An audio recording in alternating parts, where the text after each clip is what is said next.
volta com o quadro Entendendo o Cérebro com a doutora Francine Mendonça.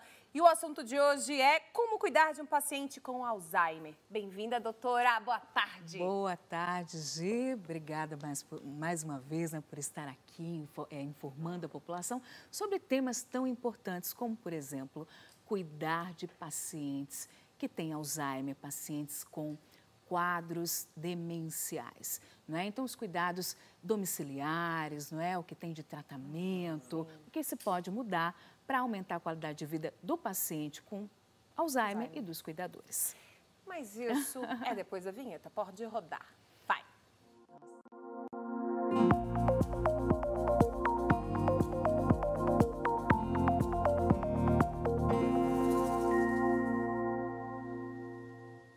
Boa! Vamos lembrar, doutora, o que é demência? Isso é importante, né? A gente lembrar aqui a definição de demência, que nós falamos até em outros quadros, Sim. Mas trazer novamente. Demência, de uma maneira geral, né, quando a pessoa começa a perder, né, a capacidade, por exemplo, de memória, julgamento, né, processamento de informações, enfim. Geralmente, quem tem demência tem alteração de memória, alguma perda de memória, associada a possíveis outras características, como, por exemplo, alterações na fala, né? Dificuldade em nomear, ou dificuldade de escrever, ou entender o que se é dito, ou, por exemplo, dificuldade em reconhecer um ambiente familiar, ou mesmo realizar tarefas complexas ou que exijam várias etapas, e esses sintomas, eles devem limitar, diminuir a funcionalidade do indivíduo. O indivíduo passa a ter dificuldades no seu dia a dia. Então, quando essas perdas começam a limitar o indivíduo na sua diária, aí a gente já considera, né, começa a considerar o diagnóstico de demência. Tá. A perda de memória é normal?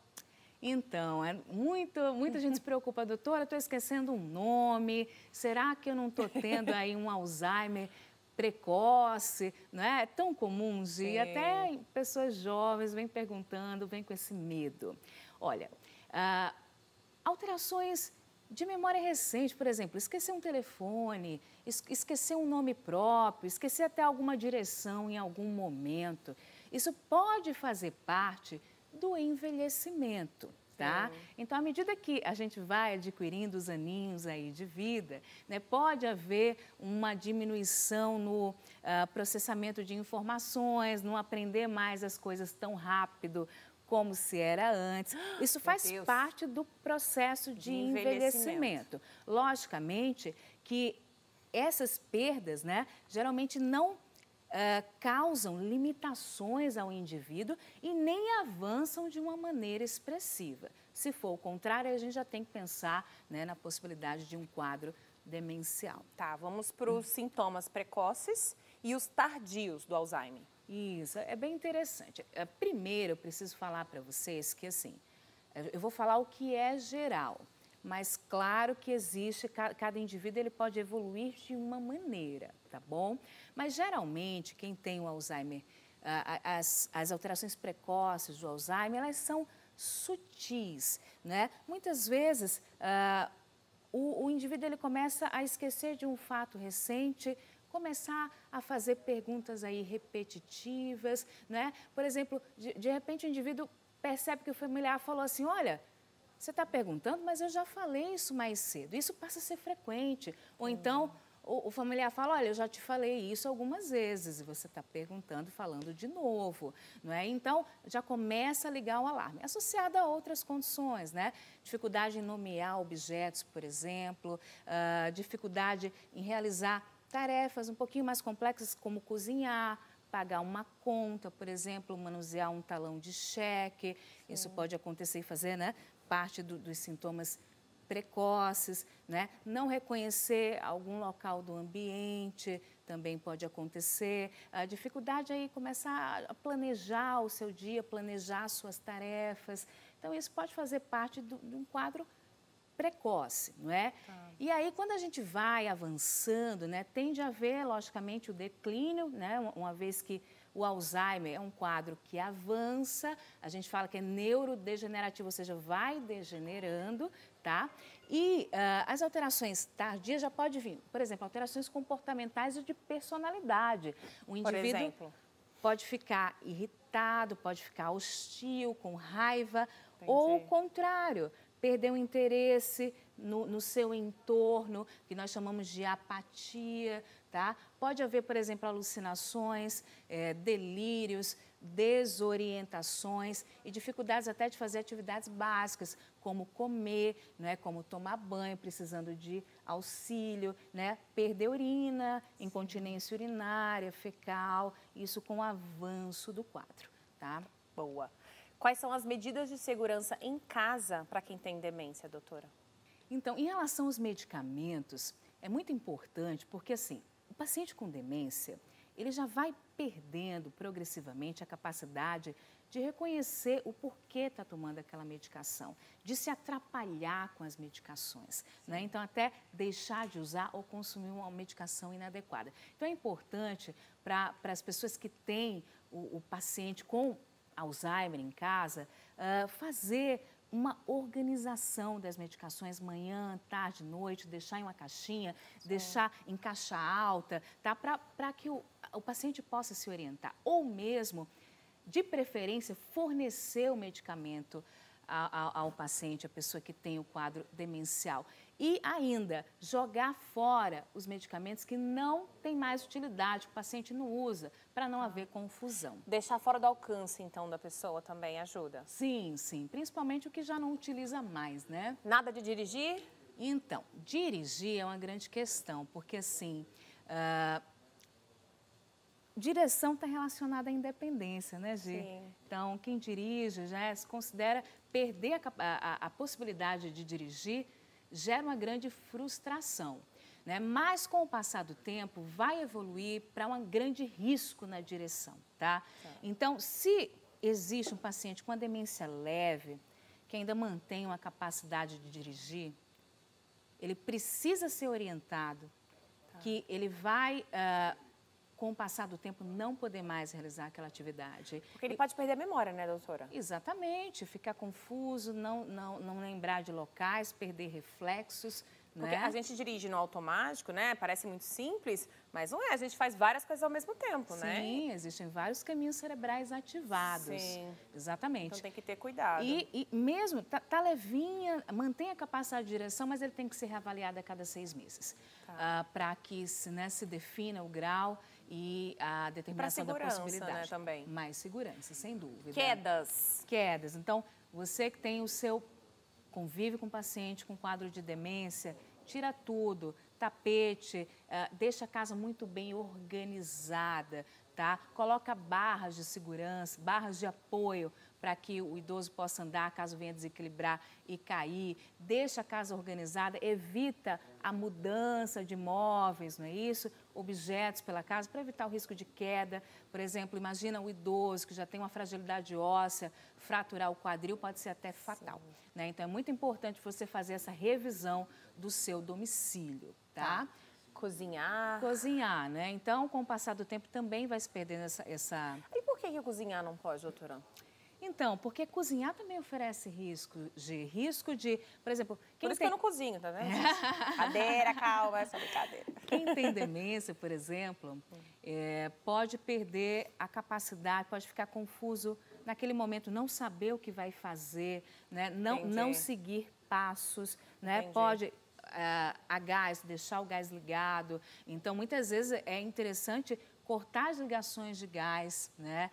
Então, cozinhar também tem que ser monitorizado, avaliar até que ponto é possível ser realizado. Né? E muitas vezes o idoso fica vagando, tá? Sim. Existe o vagar do idoso, né? A atividade física é muito importante para diminuir esse vagar. Outra coisa, identificação, né? Muitas vezes é necessário, tá? Para evitar que nesse vagar, muitas vezes inesperado, né? Muitas vezes eu tenho pacientes que eles saem de casa e os familiares, de forma súbita, os familiares não perceberam e se perderam, não conseguiram voltar, voltaram com auxílio de conhecidos por ser um bairro conhecido. Mas porque não tinha a pulseirinha de identificação. Muitas vezes já começa interessante. Porque não sabe voltar para casa, né? Exatamente, tem que identificar. Sabe que tem aplicativos que você consegue instalar um dispositivo GPS, o familiar monitorizar. Então, e é para a segurança da pessoa, para né? segurança, porque perde essa capacidade de orientação. Se perde em locais conhecidos. Existe cura para o Alzheimer? Olha, não existe cura atualmente. Infelizmente, essa é a nossa grande angústia, tanto quanto médica neurologista, quanto para as pessoas que apresentam os familiares que convivem. Nós temos, sim, medicações hoje que podem lentificar a progressão, não é? Por exemplo, a memantina, teve um novo lançamento, o aducanumab, mas não chegou aqui ainda no país, né? Que tentam retardar a progressão da doença. E uma outra classe de medicações, né, que tenta melhorar os sintomas, né, disponibilizando um mensageiro no cérebro que a gente chama acetilcolina, que no Alzheimer é diminuído. Então, ele vai tentar repor, diminuir a degradação desse mensageiro e tentar melhorar sintomas, como sintomas de memória, comportamentais, mas mesmo assim pode ser frustro. Então, se não tiver melhoria, a gente até retira a medicação. E esse tratamento é a vida inteira? Isso, a gente vai modificando de acordo com... A evolução? Exatamente, com a evolução. Por exemplo, essas medicações que são para tentar melhorar os sintomas, nós fornecemos nos quadros geralmente de leve a moderados. Sim. Quando já é de moderado a grave, nós introduzimos outras medicações para tentar retardar a progressão. Então, a gente vai tateando, né, de acordo com o grau de evolução e fornecendo as medicações. Mas nós temos limitações, essas medicações é uma pena. Infelizmente, apesar do tratamento, a doença avança, é preciso saber disso, porque não existe a cura, tá? E uma outra coisa é o tratamento dos sintomas, né? Que além das medicações para o Alzheimer, a gente pode tentar tratar os sintomas também. Porque, por exemplo, é muito comum os pacientes com Alzheimer ter depressão, né? Porque ele começa a lembrar, começa a se perder e fica abalado, né? Exatamente. E até por alteração estrutural mesmo do cérebro, né? Com as alterações da doença. E aí, nós podemos dar, né, antidepressivos, por exemplo, ou mesmo terapias, né, a terapia multiprofissional, né, com, enfim, terapeuta ocupacional, com psicólogo, para tentar ir melhorando, né, esse sintoma. Então, antidepressivos e o uso de profissionais, né? Vamos agora, doutora, para as dicas, né, para os cuidadores, a família, enfim, os profissionais que cuidam dessas pessoas com Alzheimer em casa. Você tem umas dicas para dar, para tornar a vida da pessoa melhor? Sim. Vamos para as dicas, né? Porque, assim, das nossas grandes questões no consultório não só é melhorar a qualidade de vida do paciente que tem a demência, que não só é o Alzheimer, tá? Só lembrar que o Alzheimer é uma demência e é a principal, 60% a 80% dos casos, mas tem outros tipos. Então, não só melhorar o paciente que tem esse quadro demencial, mas também pensar no cuidador, porque existe muito estresse do cuidador, não é fácil estar, né, junto ao paciente com Alzheimer. Então, algumas dicas sim. Por exemplo, se um paciente com quadro demencial falar coisas desconexas, sem sentido, fora da realidade, não tente, que é uma reação natural a gente querer falar a verdade, mostrar o contrário. Sim. Isso vai gerar um descontentamento, tanto para quem está falando, quanto para o paciente, né, a pessoa com demência. Tenta mudar o discurso gentilmente, ou mesmo mostrar, né, a imprecisão de uma maneira delicada, de uma maneira sutil, amável. Amorosamente falando, viu? Como eu falo sempre com todo mundo aqui, de forma amorosa. Exatamente. Quando também a pessoa de Alzheimer ficar perguntando sempre a mesma coisa, às vezes, claro que chega uma hora, vai irritar, né? Mas tenha paciência, né? Porque ele não está fazendo porque quer. Exatamente, Gi. Seria mais uma dica, ter paciência com as perguntas repetitivas, porque isso vai acontecer. tentar ser o mais tolerante possível. Né? Estabelecer um plano, na verdade, de atividades diárias e colocar também em caixa alta, colocar na geladeira, telefones úteis, tá? O que se vai fazer na manhã, à tarde, à noite, instrução de utilização do telefone ou do micro-ondas, instruções básicas, tá? Para que o idoso veja e já vá ativando a sua memória só em ver aquele informativo, por exemplo. Doutora, ficar conversando com o idoso, né, com a pessoa que tem Alzheimer, sobre a vida dela, o que ela fez ontem, isso ajuda também ou não? Ajuda, sem dúvida. Estímulo cerebral, reavivar memórias, sem dúvida. Isso ajuda. Outra coisa, no banheiro, colocar suportes de apoio, tá? Tirar aparelhos elétricos do banheiro, é importante. Até se você tiver um limite da temperatura da água também, porque pode gerar alguma queimadura, né? Exato, alguma queimadura, sem dúvida. Atividade física, tá? Porque o exercício físico ele pode diminuir o grau de agitação e peregrinação do idoso. Então, pelo menos 30 minutos já me é útil, tá? Eu sempre oriento 30 minutos, caminhe com o seu idoso, porque além de diminuir o grau de agitação e inquietude, pode melhorar a saúde de uma maneira geral e aumenta os estímulos cerebrais, não é? Isso também lentifica a progressão, né, Gi? Então, é muito importante, né, você ter ciência, ter tolerância, paciência com o seu idoso.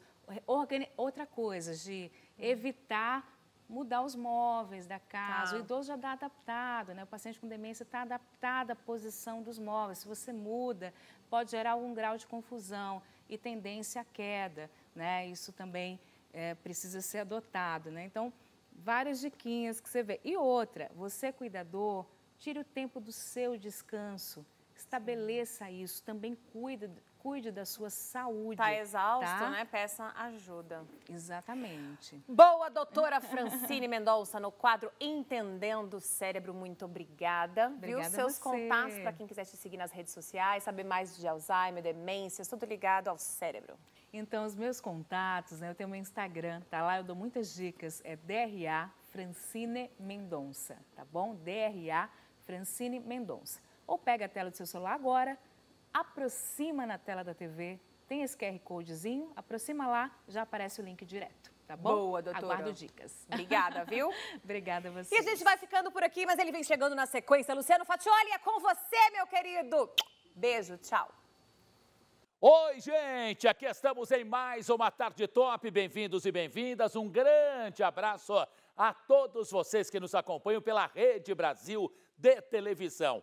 Antes de começar a edição de hoje, mesmo com atraso de alguns dias, mas o que vale é lembrar, né? Isso é para dar um desconto, né? Então, o que vale é lembrar, no último dia 2 de setembro, nós comemoramos o Dia do Repórter Cinematográfico. Já tem alguns dias, não há problema. Então, eu quero dedicar a edição de hoje ao Marcelão, ao Cauê, ao Rony, ao Ricardo Edgar, ao Ivo Barreto também, a todos da equipe técnica, mas em especial aos nossos repórteres cinematográficos. Eu sempre falo que uma equipe de TV, com certeza o repórter, ou o apresentador, ou aquele que vai ao vídeo, é a parte final. Mas não por ser a parte final que seja mais importante. A imagem é fundamental.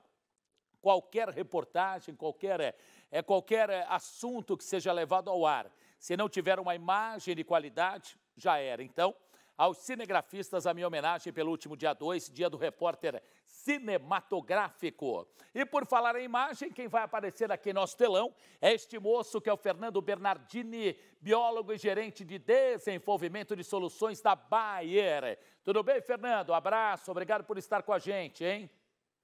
Olá, Luciano. Tudo bem e você? Bem, graças a Deus. Ó, algumas doenças aqui, gente, malária, dengue, zika, febre amarela, chikungunya, leishmaniose. O que essas doenças têm em comum? Pergunto eu. O que tem?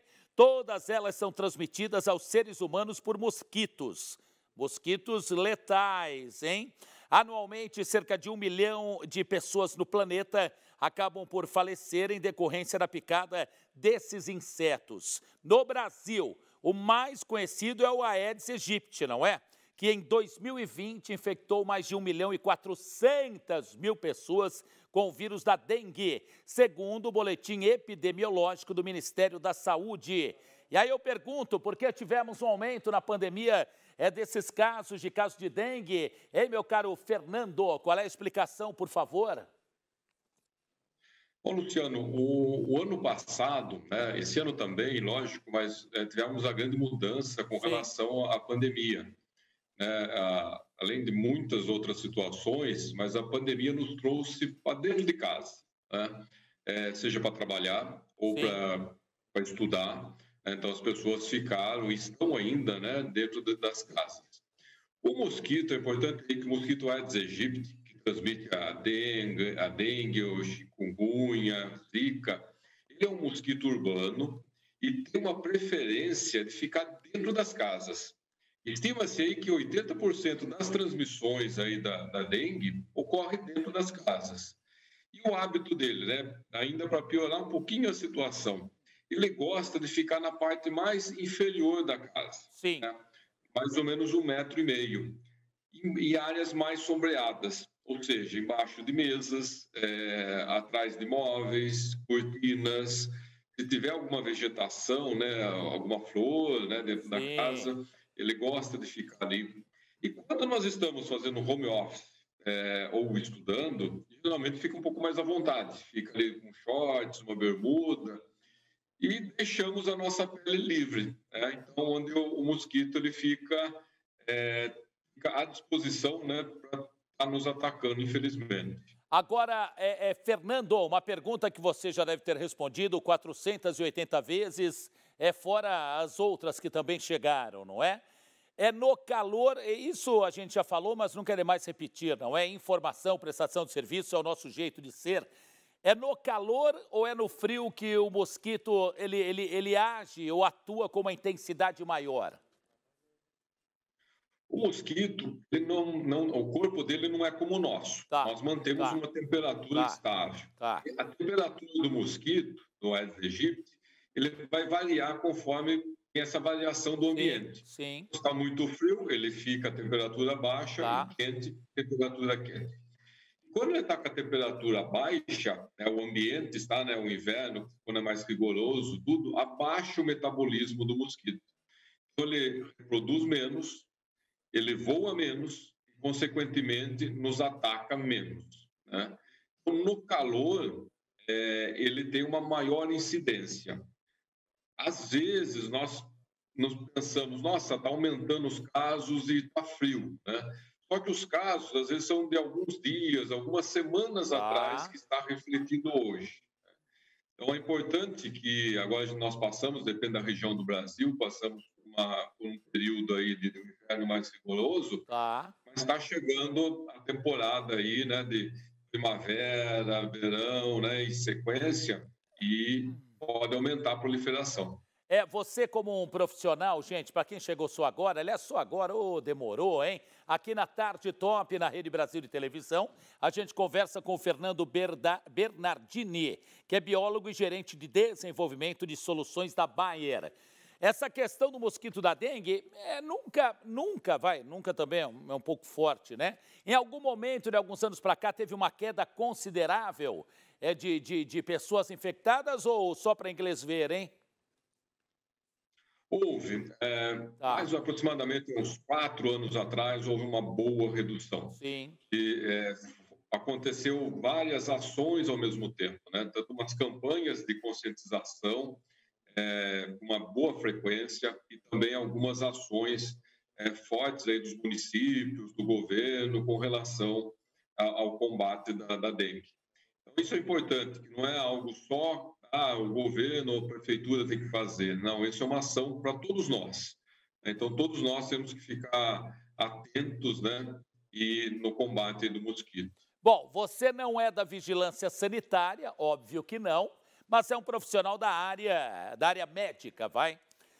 Quais são as prevenções, que orientações, que dicas, que sugestões você pode orientar a quem nos assiste agora direto na Rede Brasil, ou então pelas emissoras afiliadas, retransmissoras, ou no site, no RBTV? O que você pode falar, aquela cartilha básica, não é? Como você falou, Luciano, é o básico, sim, né? Mas é essencial. Sim. É essencial. Então, ele adora, o mosquito ele gosta muito de água parada. Exato. Então, é importante que tudo que nós vemos, não só em nossas casas, se estiver fazendo uma caminhada, viu na rua, no terreno baldio ali, alguma vasilha que pode acumular água, então tirar ela de cabeça para baixo ou colocar no lixo, né? É importante, se mora em residência, né, de estar limpando a calha, principalmente num período de estiagem, vai acumulando folha, tudo. Então, quando chegar as chuvas para valer, pode estar entupindo e acumulando água ali. Então, essas são algumas das ações, né? Olha, a gente tem, né, e é uma tradição da casa, até pelas séries antigas, pelos filmes, pelos desenhos aqui, que normalmente são levados ao ar aos finais de semana na programação da Rede Brasil. Nós temos uma parcela grande, gigante, fatiolesca, como eu falo, de senhores e senhoras que nos assistem, né? E aí nada contra a senhora, hein? Principalmente a senhora que está me vendo agora, pelo amor de Deus, pode parar. Não me xinguem, nada contra vocês, continuo sendo um netinho bonzinho, não é? Mas senhoras adoram, não é, Fernando? Aquele vasinho de planta inofensivo, bonitinho, que está lá no quintalzinho, está lá na sacadinha, está lá na área de serviço, está lá em cima da geladeira ou da máquina de lavar que não funciona mais e virou aparador de plantas. Aquele vaso de baixo, o aparador, né? Não sei se é esse o nome, com o vasinho em cima, aquela água ao redor, aquilo é uma praga, hein, Fernando? Com certeza, né? Chamando de pratinho, né? Pratinho ali para colocar. Se for necessário, às vezes tem alguma planta, precisa deixar mais úmido e tal, então coloca, né, uma areia ali. Coloca areia, a areia fica úmida, vai continuar mantendo ali o vaso úmido, né? Para não faltar água para a plantinha, mas não deixa, né, água para o mosquito. Então vamos eliminar isso daí. E uma informação importante. Qual? Tá chovendo, tô com o vaso ali fora de casa, tá seco e tal. Mas o mosquito, ele tem uma percepção, ele consegue perceber aonde acumula água. Sim. Quando a gente deixa um outro ponto, né, a vasilha do cachorro, o bebedouro do cachorro, tem que trocar a água, é importante pegar ali um detergente com uma buchinha e esfregar. Para tirar aquele, vamos chamar assim, de borra, né, que a água deixa, isso daí o mosquito ele percebe, ele vai acumular água. Então, ele coloca os ovos, e os ovos do mosquito da dengue podem durar meses e até anos, né? Então, mesmo que ele faça agora, que não está chovendo, nada, daqui 2, 3 meses que vai acumular água, vai, né, tá eclodindo ali as larvas, já vão sair novos mosquitos. Perfeito. Olha, é um negócio curioso, né? Estou aqui falando com você na retaguarda, vejo o Dani, do nosso departamento comercial, e a Dani está apontando para ela, assim, quando eu falei do negócio de vasinhos de plantas e senhoras, só estou na dúvida que depois, acabando a participação, eu vou tirar com ela, se ela está apontando para ela em relação às plantas ou a questão de senhorinhas. Isso depois eu vou conversar com ela, mas é fora do ar, né? Me diga uma coisa, Fernando, quais são as dicas do uso de inseticidas, hein? É boa. Tem um intervalo de tempo para uso certo ou pode todo dia lá lavar o bicho lá, ou seja lá o que for, com o inseticida, hein?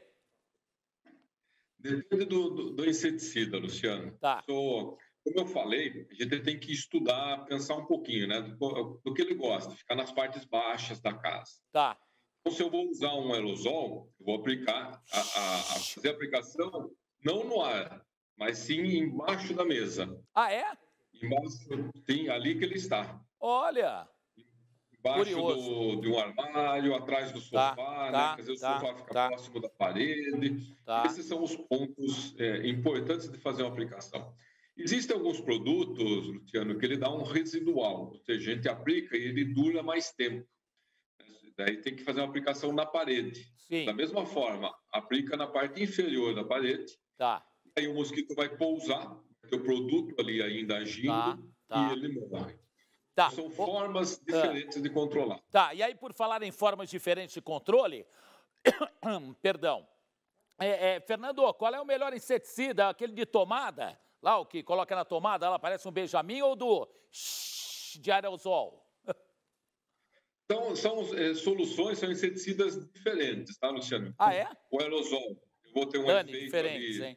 Ah, trabalhando aqui na mesa, né, tal, então eu aplico, né, embaixo da mesa e vou ter o tá, controle. tá. Porque eu sei que mais ou à tarde, tal, vou dormir um pouquinho, quando eu posso fechar o meu quarto, tem que deixar o ambiente fechado e coloco o de tomada. Uma dica para o de tomada é sempre colocar do lado oposto da cabeceira da cama. Lado oposto da Para que a cabeceira. Tá. Isso, para que a gente não fique inalando Sim, diretamente sim. o produto. Ah, Ele vai verdade, controlar verdade. e não tem essa ação direta. Tá. Fernando, para finalizar com você, com Fernando Bernardini, biólogo e gerente de desenvolvimento de soluções da Bayer. Tá aqui escrito na minha colinha, na minha fichinha aqui, o mosquito tem um horário que ele costuma picar mais, tem isso? Ele é inteligente, ele só vai em dia santo, ou vai só em feriado, ou horário comercial? Que história é essa, caramba? Dia da semana, daí ele não sabe, viu, Luciano? Ele vai todos os dias. Tá. Mas ele tem uma preferência, ele pica o mosquito da dengue, ele gosta durante o dia, então ele vai picar só durante o dia, Tá. e com uma preferência maior no meio para o final da tarde. Legal. Aí ele tem uma preferência maior. Ok. Fernando, muito obrigado. Eu vou pedir ao Rony que daqui a pouco o Rony eu vou aqui na cozinha só para dar mais uma informação importante antes de anunciar um produto aqui na sequência da nossa tarde top. Mas, meu caro Fernando Bernardini, muito obrigado. Perguntei, acho, eu não que quase tudo, mas cercamos aí o assunto. Entendo que deu o pessoal entender, né, Fernandão? Grande abraço e muito obrigado, hein? Sim. Valeu, muito obrigado aí. Eu que agradeço, obrigado, hein? Ei, vem cá, Rony. Aliás, já cumprimentei, hein? Puta vida, vocês, hein? No dia 2 de setembro, né? Caramba, parece que passa rápido, não é? Para você, repito, pro Cauê, pro Ricardo Irigar, pro Tamburelli, né? Aquele mocinho ali, o magrinho é Tamburelli, né? Pro Marcelão, poxa vida, para todo mundo um grande abraço. Hoje, como vocês estão observando, somente hoje não temos gastronomia, mas com certeza nas próximas edições vamos ter, com certeza, sempre com atrações e sempre com pratos extremamente saborosos. Quem estará numa das próximas edições é o chefe Serginho Vaccari, meu amigo, sobrinho de Sérgio Reis, grande Sérgio Reis, não é? E o Vaccari com certeza vai fazer pratos deliciosos. Me parece, pelo que a Andréa Macariano, essa diretora comandando a produção, me disse que ele vai fazer uma batata recheada. Oh, minha Nossa Senhora! Aí é gostoso, hein? Aí é gostoso para dedéu, né? E aí eu quero falar para vocês agora de um produto que é o Viril Max. Porque hoje a gente tem um lançamento incrível para você que está precisando melhorar a sua relação sexual com a sua parceira, com o seu parceiro, com namorados, casados, enfim, não importa, tá? O Viril Max é o único produto natural que tem seu efeito em apenas 20 minutos. Esse lançamento vai ajudar nos seus problemas sexuais e vai apimentar a sua relação.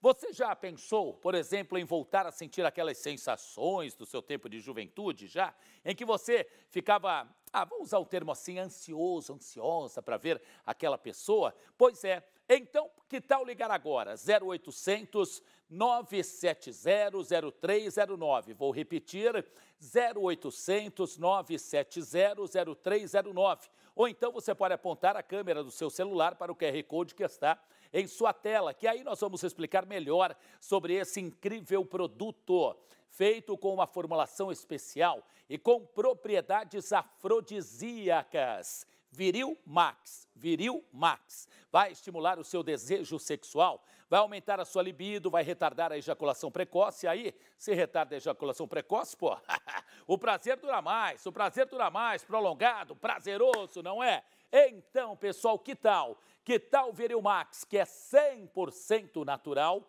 e atua rapidamente no organismo? São 20 minutinhos, tá? É reloginho. 20 minutinhos e você está pronto para ter a melhor relação da sua vida. E com a parte sexual em equilíbrio, você vai ter inúmeros benefícios para a sua saúde, como redução do estresse, da fadiga, vai melhorar na concentração e muito mais disposição para o seu dia a dia. Ligue agora, 0800 970 0309, ou então aponte a câmera do seu celular para o QR Code que está aqui na sua tela e conheça o suplemento natural único no mercado que atua em 20 minutos. Não perca tempo e dê um up no seu relacionamento. Para cima, né? Ó, temos uma promoção especial. Vamos lá? Quem ligar agora, atenção, hein? Para quem ligar agora, hein? Invista na sua saúde, tá bom? Ah, qual é? Não posso contar, você tem que ligar. A Dani fala, não conta, cala a boca, gordo, deixa o pessoal ligar, tá bom? Então, para você que vai ligar para os atendentes de Viril Max, você vai ter mais esse lançamento inédito da Oidile Suplementos. Oidile! Viver bem é viver com saúde. Muito obrigado pela parceria. Viril Max, esperando, aguardando a sua ligação. Voltamos depois do intervalo. Enquanto isso, que tal ligar? Ó. Depois que chegar na tua casa, 20 minutinhos. Aí vai pra cima. Segura, peão. Ai, até já.